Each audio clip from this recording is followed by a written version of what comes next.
Nosotros vamos a hablar sobre teletrabajo y conciliación, pero en definitiva yo les vengo a presentar datos con un hilo conductor para que con esos datos ustedes se nutran y puedan tomar decisiones. No vengo aquí a convencer de algo en particular. Y traje referencias frescas. Traje del Banco Interamericano del Desarrollo del 2022, cifras sobre el trabajo flexible. Traje los últimos dos estudios del 2021 y 2022 de la Fundación Sol sobre pobreza de tiempo. Y estas tres referencias construyen una historia sobre el teletrabajo.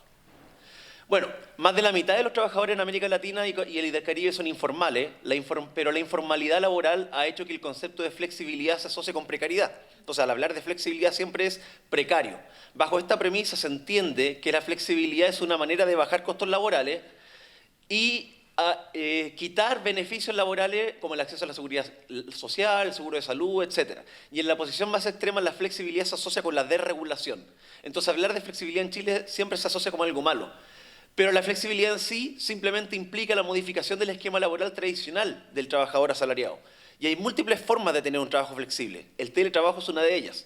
Otras formas de trabajo flexible son el horario flexible, la semana comprimida, el trabajo a tiempo parcial, el trabajo compartido, ciclos semanales, incluso el banco de horas. Pero respecto al teletrabajo, ¿por qué es tan importante ahora? Luego de la pandemia se empezó a masificar en esta región y las nuevas generaciones de trabajadores eligen la flexibilidad como un estilo de vida donde el bienestar no solo se asocia con tener un salario suficiente, sino que con otras cosas, como por ejemplo la conciliación trabajo-vida. Incluso la jornada de 40 horas se vería como, en Europa por lo menos se ve como mucho, se ve como algo de lo cual salir. ¿Para qué? Para efectivamente mejorar en conciliación. Actualmente vemos una tendencia clara hacia la inclusión de los arreglos de trabajo flexible en las legislaciones de los países. En América Latina y el Caribe hay harta legislación sobre el teletrabajo en particular, dejando de lado los otros tipos de trabajo flexible. Todo esto se hace bajo el paradigma de unir la productividad y el bienestar a través de la flexibilidad, lo cual en definitiva es simplemente una visión economicista de la situación, donde nosotros simplemente somos recursos humanos que tenemos que producir. Entonces la idea es salir del paradigma de la productividad y efectivamente buscar el objetivo de desarrollo sostenible número 8, que es trabajo decente, acompañando a un crecimiento económico. Entonces, existe una ola de cambio hacia la flexibilización del trabajo y lugar de trabajo que busca la coexistencia equilibrada de las distintas jornadas laborales. Así entonces se está hablando de una desestandarización de la jornada de trabajo.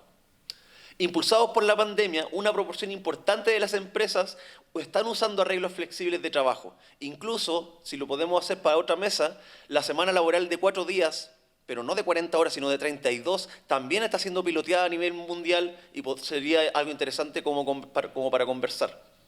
Pero en particular lo que estamos hablando ahora es de teletrabajo y horario flexible, cosa que se ha masificado en la región, dado que la pandemia del COVID-19 ha marcado un punto de inflexión en la manera de trabajar, con leyes a nivel regional. Y aquí vienen los datos. Según el BID 2022, de las empresas que usan arreglos de trabajo flexible en América Latina y el Caribe, 69% reportan usar flexibilidad laboral.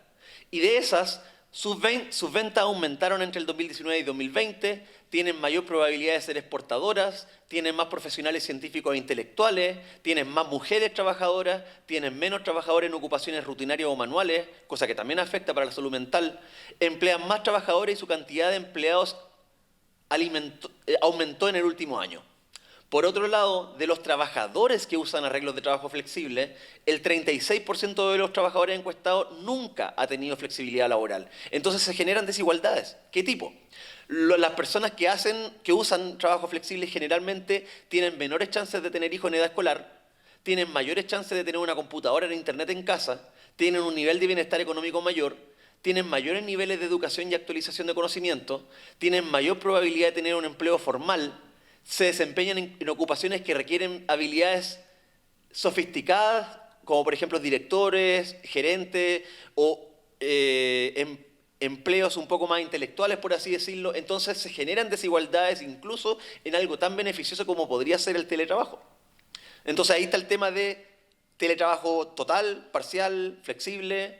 Por lo menos, adelantándome a la pregunta, yo abogo por un teletrabajo flexible, dado que también está el tema de la doble presencia, donde se mezclaría mucho el lugar de trabajo con el lugar de habitación y tanto el trabajo remunerado como no remunerado estarían ocurriendo en el mismo lugar y al mismo tiempo. Siguiendo con el tema de las empresas, ¿qué tipo de acuerdo de trabajo flexible usan actualmente las empresas? El 84% de las encuestadas hace teletrabajo, el 72% hace horario flexible como por ejemplo bandas de entrada y de salida diferenciadas para personas que tienen o no hijos en alguna edad prematura. Con respecto al uso del teletrabajo, según la categoría ocupacional vemos que son profesionales científicos e intelectuales en un 59%, el 59% de los profesionales reportaron usar teletrabajo, el 59% de los directores, el 53% jefes y empleados administrativos, profesionales técnicos. Ya la gente que no usa teletrabajo, que es muy poco, son los industriales, conductores, trabajo agropecuario. Ya sabemos que hay distintas industrias que no pueden usar teletrabajo. Las principales razones de la empresa para no usar trabajo flexible son particularmente que es incompatible con la producción, con un 41%. Pero también está el tema de la legislación laboral, con un 15%, genera desigualdades, como habíamos hablado anteriormente, del 12%.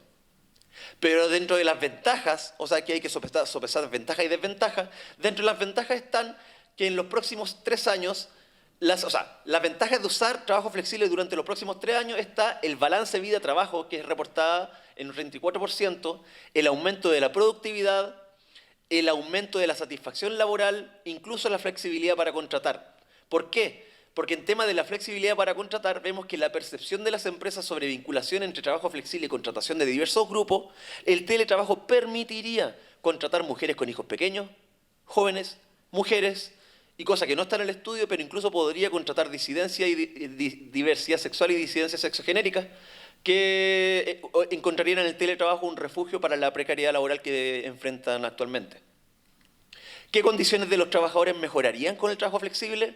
El tiempo de commuting, esto lo vamos a ver en pobreza de tiempo, pero el tiempo de transporte aquí juega un papel fundamental en la conciliación trabajo-vida y eliminar el transporte de la vida de las personas, por lo menos el transporte del y hacia el trabajo, sería fundamental. Mejoraría también el balance vida-trabajo, la satisfacción y el bienestar general, la motivación para el trabajo mejoraría. Además, los trabajadores que gozan de flexibilidad laboral en América Latina y el Caribe, tenemos que el 86% de los empleadores encuestados consideran que la flexibilidad laboral contribuye al balance vida-trabajo, dado que los trabajadores dedican más tiempos del día a actividades de ocio y dedican menos tiempo al traslado que aquellos que no tienen trabajo flexible. Y por otro lado, la totalidad de las empresas encuestadas por el BID para el reporte del 2022 dijeron que la flexibilidad era un punto de no retorno, porque no están aun cuando afecten el nivel de ventas o de productividad. El trabajo flexible llegó para quedarse.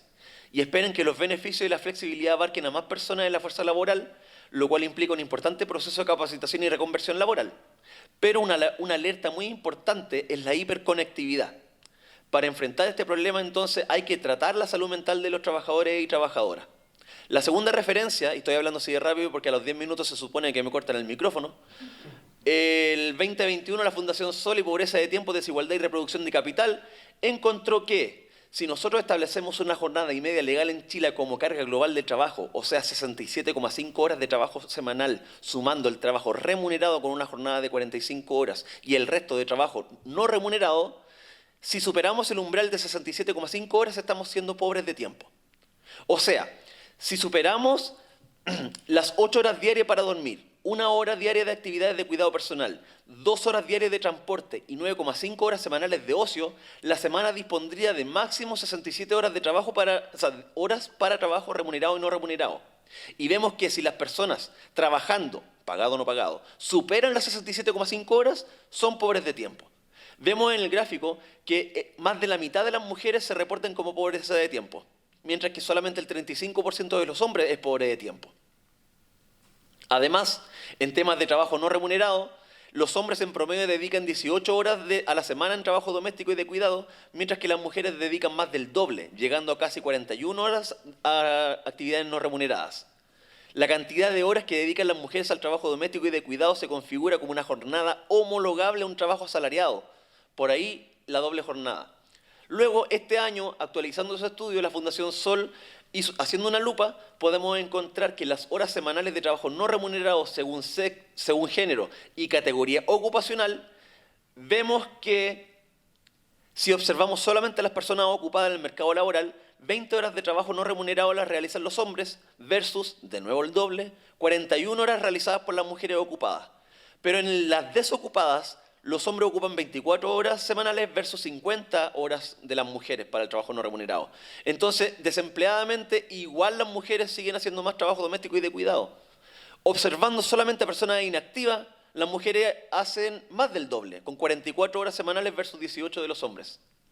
Si hacemos un análisis de pobreza de tiempo por decil de ingreso, vemos que, como en la vida económica, socioeconómica de Chile, los primeros 9 deciles no tienen ningún tipo de diferencia, son cercanos a los 40 y tantos porcentaje de pobreza de tiempo, mientras que se dispara el último decil, o sea, las personas de estratos socioeconómicos más altos, las personas más ricas, con una menor pobreza de tiempo que es estadísticamente significativa.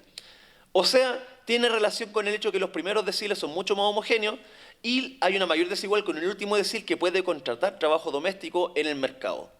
Y eso se condice con lo que ocupan en temas de uso de tiempo, tanto hombres como mujeres, o sea, tanto trabajo remunerado como no remunerado las mujeres, y vemos en este gráfico que el primer decil abunda el trabajo no remunerado para las mujeres versus el último decil que mayoritariamente las mujeres se dedican a trabajo remunerado, dado que tienen mayor acceso a oportunidades laborales, incluso full time, versus las mujeres que pertenecen a deciles inferiores. ¿Pero qué pasa con las 40 horas? ¿Es suficiente? La Fundación Sol también hizo un estudio de qué pasaría con una jornada de 40 horas, incluso con una jornada de menores horas. Y podemos ver que la pobreza de tiempo para los hombres disminuye de un 25% a un 20%, o sea, solamente un 20% de los hombres con una jornada de 40 horas serían pobres de tiempo, pero las mujeres siguen siendo la mitad. O sea, las mujeres en un 49,6% siguen siendo pobres de tiempo, o sea, el 49% de las mujeres siguen siendo pobres de tiempo, lo cual no baja mucho del 56% que teníamos anteriormente, lo cual indica que incluso las 40 horas siguen siendo mucho. Y para finalizar la presentación, en esta tabla la Fundación nos pregunta algo, nos pregunta ¿cuánta pobreza de tiempo estamos dispuestos a aceptar? Dado que la jornada de 45 horas tiene el 58% de las mujeres pobres de tiempo, la jornada de 40 horas tiene un 49% de mujeres pobres de tiempo, la jornada de 35 horas tiene un 40% de mujeres pobres de tiempo y recién a las 30 horas menos de un tercio de las mujeres son pobres de tiempo. Entonces, la carga global de trabajo es un eje fundamental para poder pensar de por qué necesitamos el teletrabajo y, de nuevo, adelantándome a la pregunta, yo creo que la flexibilidad sin precariedad es la respuesta. Así que muchas gracias.